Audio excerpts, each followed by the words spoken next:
meninas, tudo bem com vocês? Aqui quem fala é Luciane. Sejam muito bem-vindos ao meu canal.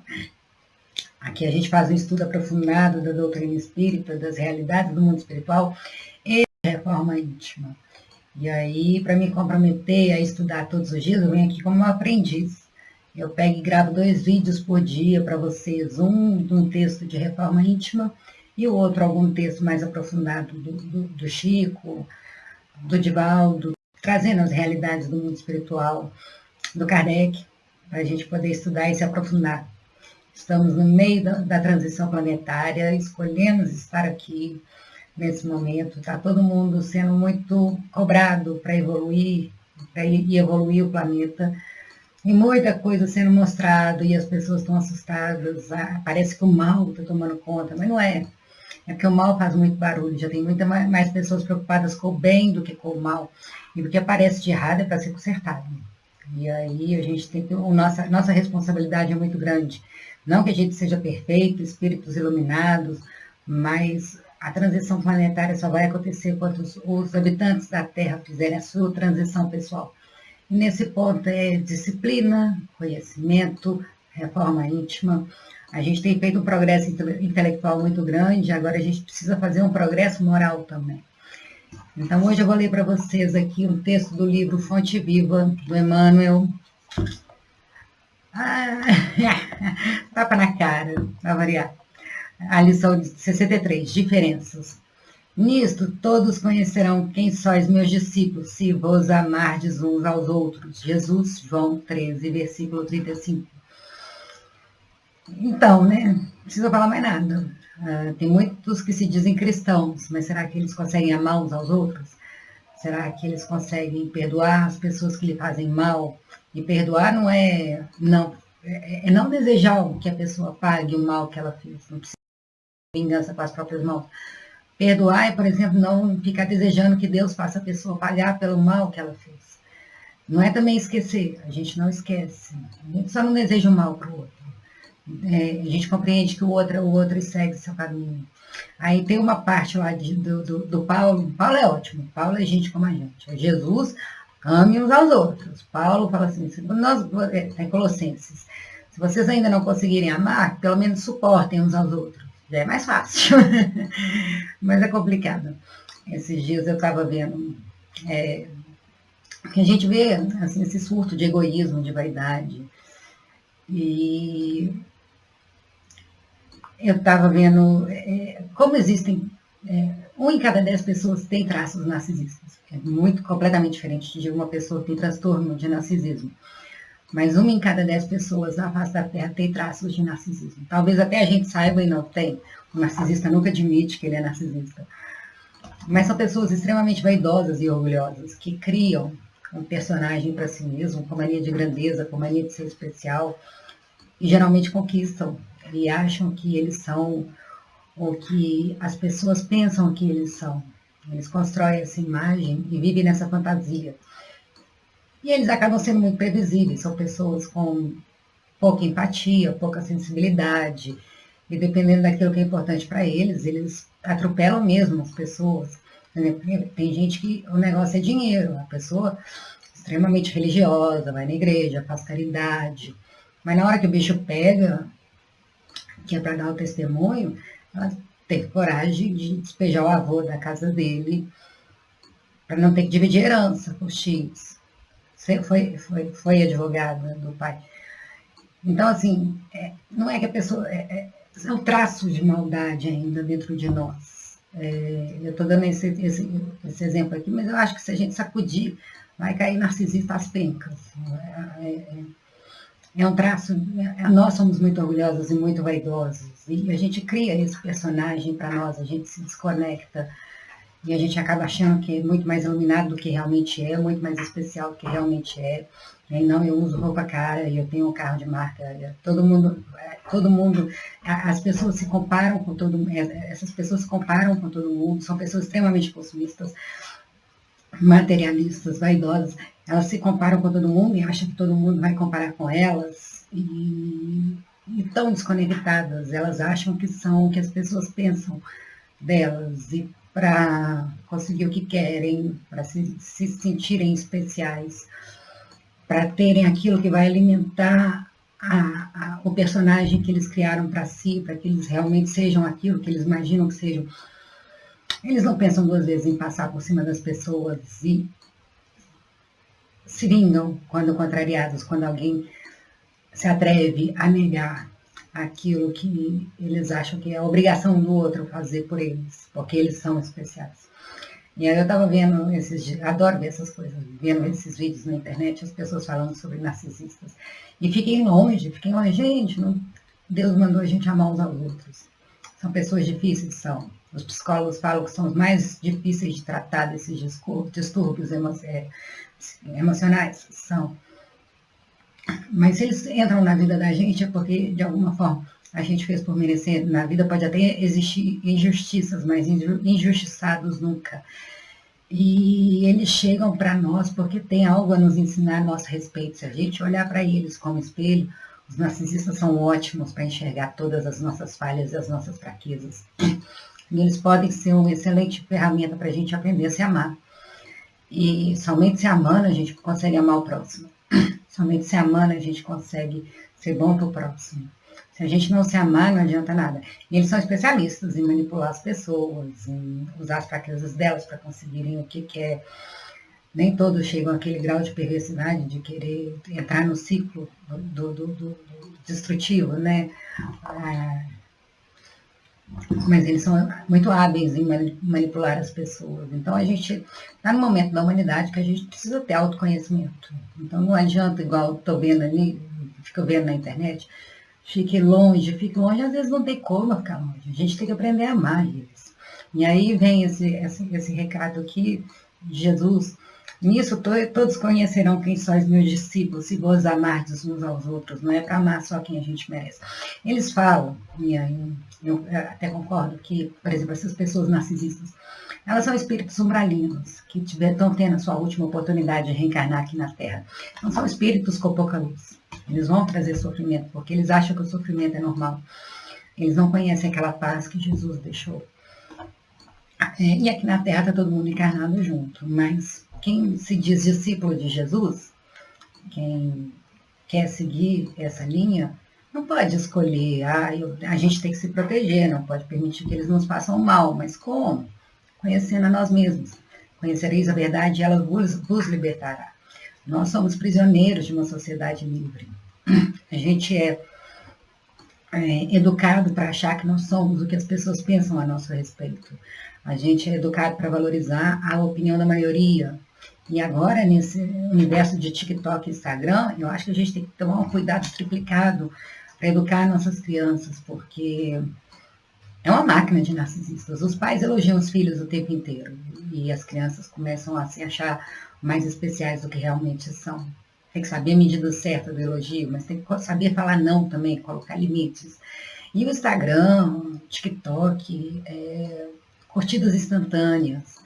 Então, as pessoas estão me aprovando, as pessoas estão me desaprovando. E aí a pessoa começa a criar um personagem e achar que aquela vida ali, construída nas redes sociais, é uma vida real e cria uma ditadura da felicidade. Então, a gente está vendo muito desses surtos, né? Assim, nem todo mundo tem um transtorno narcisista, faz muita confusão aí, está banalizando, mas muitas pessoas têm o traço narcisista. E aí não fala assim, essas pessoas não merecem, elas nem humanas são, essas que têm o transtorno mesmo, né? São tão amadas por Deus quanto nós. E se eles estão aqui na Terra, porque Deus acha que a gente dá conta, e eles merecem uma oportunidade tanto quanto a gente.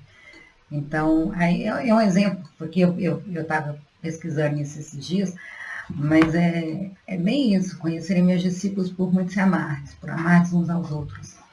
Então, essa história, se a gente realmente quer seguir Jesus, a gente não pode escolher quem a gente vai amar. A gente tem que saber amar. Alguns são mais fáceis do que outros, mas em nós cabe o desafio de aprender a amar as pessoas com todos os defeitos que elas têm. E amar nós mesmos e nos conhecermos, ao ponto de não dar às pessoas a oportunidade delas nos ferirem, delas usarem as nossas fraquezas contra nós, mas nos fortalecermos a partir do que as pessoas mostram sobre nós. Geralmente as pessoas não levam em consideração o que os inimigos falam a respeito da pessoa. Mas é bom, óbvio, tem muitas coisas que devem ser descartadas, obviamente. Mas tem muitas coisas verdades que as pessoas que não gostam da gente falam sobre nós, que um amigo não teria coragem de falar. Então tem que ver, tem coisas, se for verdade, abaixa a cabeça, aceita e transforma. Se for mentira, ignora, segue em frente, não leve a sério a opinião dos outros. Mas não pense, não dê tanta importância assim à opinião dos outros, que a gente começa a desconstruir esse personagem que a gente cria ao redor de nós, o nosso ego. O ego é importante para a gente se sentir aceito, mas que a gente não se confunda com o nosso ego. Se nós não somos o personagem que a gente demonstra para as pessoas para ser aceito pelo grupo. Às vezes o grupo não está certo, às vezes o grupo é manipulado por alguém, o grupo é induzido, as pessoas vão te atacar gratuitamente porque tem um interesse pessoal. Se a voz da maioria fosse prova de verdade, então a maioria estava correta quando escolheu Barrabás a Jesus na hora de crucificar. Então a opinião dos outros não é prova de verdade, a gente não pode ter. É muito bom se sentir amado, se sentir aceito, se sentir querido, mas a gente tem que atrair para perto de nós pessoas que a gente tem afinidade. Não ficar construindo um personagem que vá falar a nosso respeito para as pessoas, para que a gente se sinta melhores, mais especiais, mais iluminados. Nós somos aqui os escolhidos. Gente, é muita vaidade, é muita vaidade. Aí vem aquela coisa, Jesus fala, muitos serão chamados, poucos serão os escolhidos. Aí as pessoas, eu sou escolhida. Eu sou muito iluminada, eu sou muito especial, eu sou melhor do que os outros. As pessoas, elas se escolhem. Elas não serão escolhidas, as pessoas se escolhem.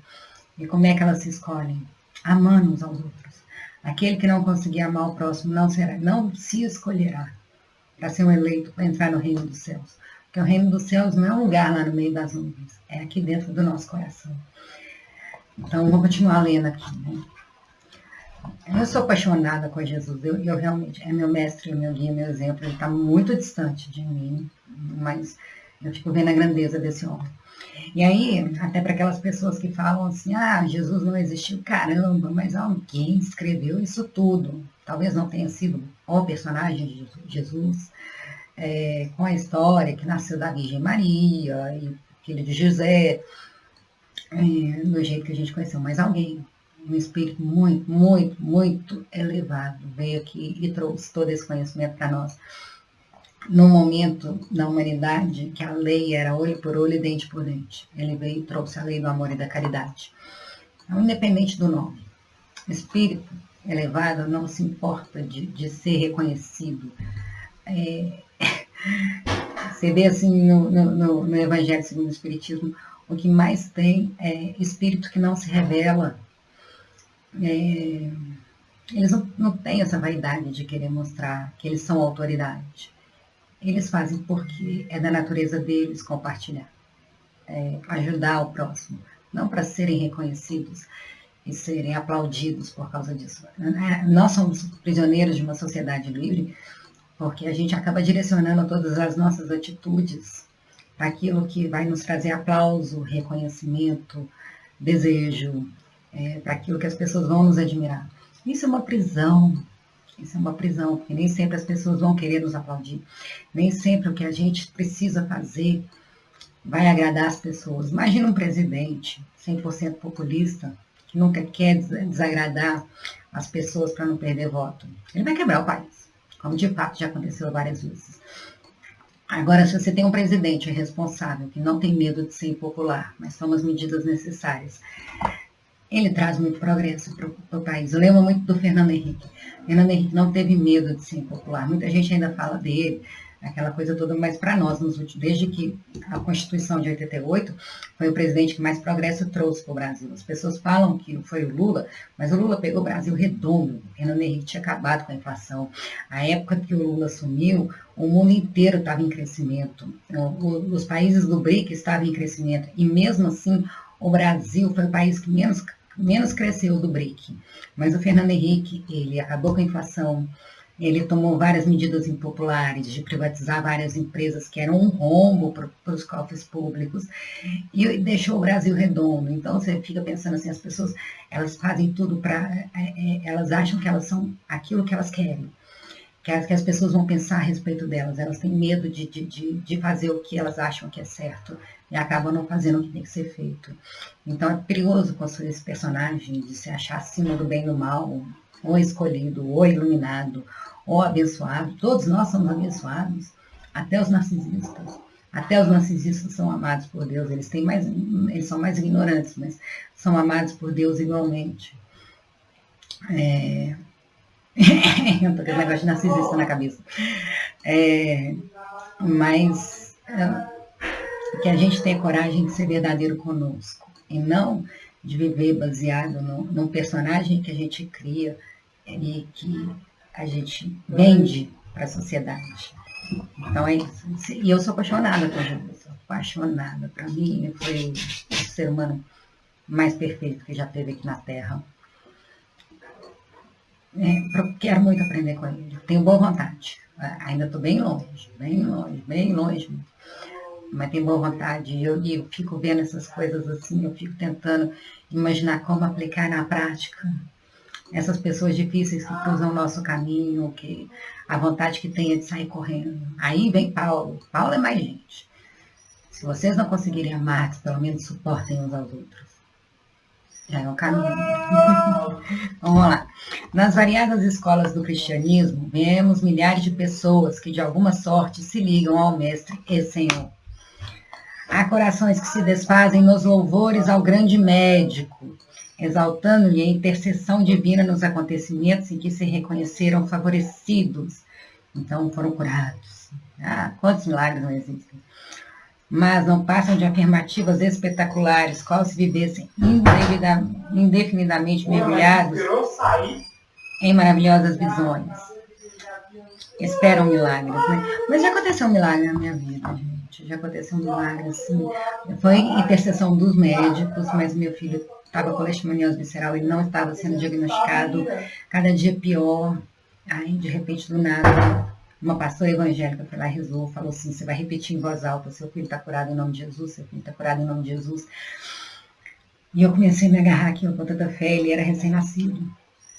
Aí no dia seguinte todas as taxas dele subiram, a médica virou para mim e falou, nós não achamos o que o seu filho tem, mas as taxas dele subiram, o hospital é obrigado a te dar alta. Aí o hospital deu alta, no dia seguinte ele teve febre, eu levei, aí nisso ele ficou meses internado, então várias pessoas trouxeram relatos de outros, trouxeram médicos que poderiam estar ajudando. Aí eu levei numa médica do Hospital das Clínicas, para ele consultar, levei ela no consultório dele. Na hora que eu cheguei lá, a mulher nem pediu exame, vou internar ele lá no Hospital das Clínicas.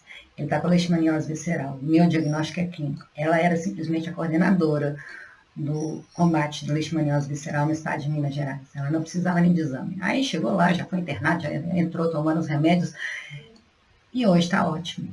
Então, assim, não é que Deus fez um milagre, mas ele colocou as pessoas certas. O milagre foi ter tirado meu filho do hospital, que não tinha condição de dar assistência para ele, e colocar na mão da médica que iria salvar meu filho. Então, assim, Deus intercede por nós, mas que as pessoas esperam curas milagrosas.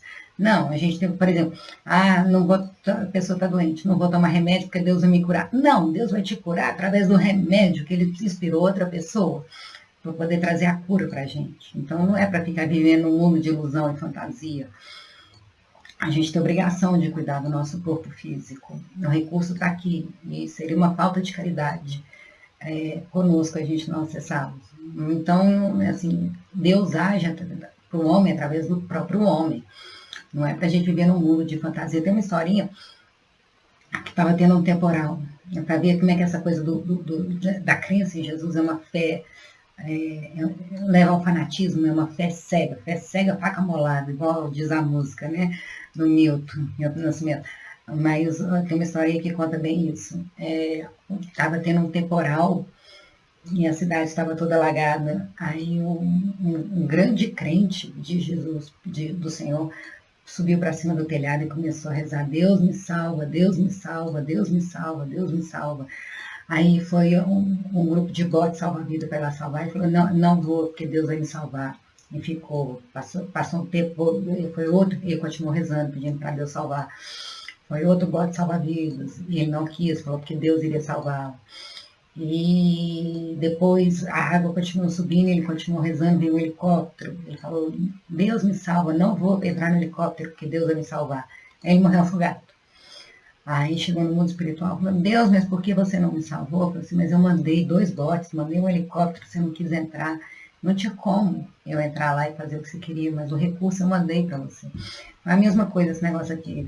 Jesus é o médico dos homens, ele fazia milagres, ele curava as pessoas. Mas Jesus não está aqui entre nós. Então, o que a gente tem é uns aos outros, e que a gente não fique vivendo em fantasias, achando que vamos ter curas milagrosas. A gente tem os recursos dos homens, a gente tem a obrigação de buscar o auxílio, a obrigação também de se resignar com aquilo que não tem solução, mas não viver indefinidamente mergulhados em maravilhosas visões de que o mundo é perfeito e tudo vai mudar de uma hora para outra. O progresso, ele acontece aos poucos, é paulatino. Antigamente, as pessoas morriam de febre. Tinha uma dor de garganta, febre alta, as pessoas morriam de febre. Aí veio penicilina e resolveu isso. O antibiótico matou as bactérias, mas assim, o progresso vem, o recurso vem. Não é para a gente viver mergulhado em fantasia. É para a gente entender que Deus está agindo o tempo inteiro através da gente. Nós somos os instrumentos de Deus aqui na Terra. São simplesmente beneficiários e sonhadores. Há temperamentos ardorosos que impressionam da tribuna através de preleções eruditas e comoventes, em que relacionam a posição do grande renovador na religião, na filosofia e na história, não avançando, contudo, além dos discursos preciosos. São simplesmente sacerdotes e pregadores. Tem pessoas que são excelentes oradores, chegam e convencem todo mundo, mas não aplicam na prática aquilo que falam para as pessoas. Aí eles são simplesmente sacerdotes e pregadores. Há inteligências primorosas que vazam páginas sublimes de crença consoladora, arrancando lágrimas de emoção aos leitores ávidos de conhecimento revelador. Todavia, não ultrapassam o campo do beletrismo religioso, aqueles que escrevem obras maravilhosas, que arrancam lágrimas das pessoas. Todavia, mas se não aplica, se não sabe amar outra pessoa, é beletrismo religioso. Nem sei o que é beletrismo. Deixa eu pesquisar. Desculpa, gente. Vamos ver o que é beletrismo. Espiritismo também é cultura.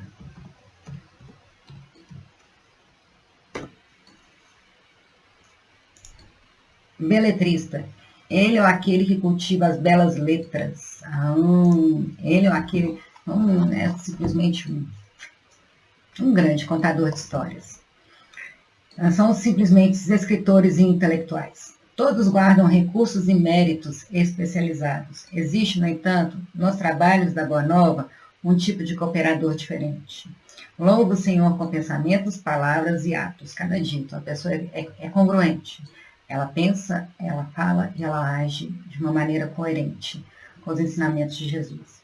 Distribui o tesouro do bem por intermédio do verbo consolador, sempre que possível. Está sempre falando palavras que elevam as pessoas, palavras edificantes. Escreve conceitos edificantes em torno do Evangelho, toda vez que as circunstâncias lhe permitem. Não está sempre escrevendo. Talvez não seja um beletrista que escreve palavras que comovem, mas são palavras verdadeiras. Ultrapassa, porém, toda pregação falada ou escrita, agindo incessantemente na sementeira do bem, em obras de sacrifício próprio e de amor puro. Eles não são pregadores, mas eles são fazedores do Evangelho. A vida deles é uma obra do Evangelho. Nos moldes de ação que o Cristo nos legou. Não pede recompensa, não pergunta por resultados, não se sintoniza com o mal. Abençoa e ajuda sempre. Semelhante companheiro é conhecido por verdadeiro discípulo do Senhor por muito amar. A pessoa não faz porque ela é assim que as pessoas vão me ver. Ela não faz bem porque ela está criando um personagem. Ela não faz o bem, às vezes ela vai ser aplaudida, às vezes ela vai ser criticada, mas ela continua firme lá no seu propósito. Ela não se abala, porque ela não está sendo reconhecida pelas pessoas, ela simplesmente ama. E assim, e aquela pessoa, eu fico imaginando isso porque existem aquelas pessoas que renunciam aos seus desejos e necessidades, mas que ficam ressentidas com aquilo e não conseguem progredir na vida, não conseguem se proteger e se tornam muito vulneráveis, qualquer coisa as avala emocionalmente, mas existem aquelas que são tão firmes em si, elas se amam tanto, quanto mais a pessoa se ama, mais ela ama os outros, que ela tem muito para compartilhar. Então, a gente também tem que aprender a se amar. Quanto mais a gente se amar, mais a gente ama o outro. Porque mais a gente tem para compartilhar. E você vê esses verdadeiros seguidores de Cristo por muito amarem-se uns aos outros. Eles não fazem para ser reconhecidos, eles não fazem para ser valorizados, eles não fazem o que fazem para criar uma imagem, para serem aplaudidos pelas pessoas, admirados, desejados. Eles fazem o que fazem porque é deles. Tendo retorno ou não, sendo aplaudido ou não. Eles fazem quando eles estão sozinhos, eles fazem quando estão no meio da multidão. Eles são sempre a mesma pessoa, porque é assim que eles são. E não eles são assim para agradar os outros, porque vai ter uma recompensa. Então é isso, o mundo está cheio de orgulho, de vaidade, de egoísmo.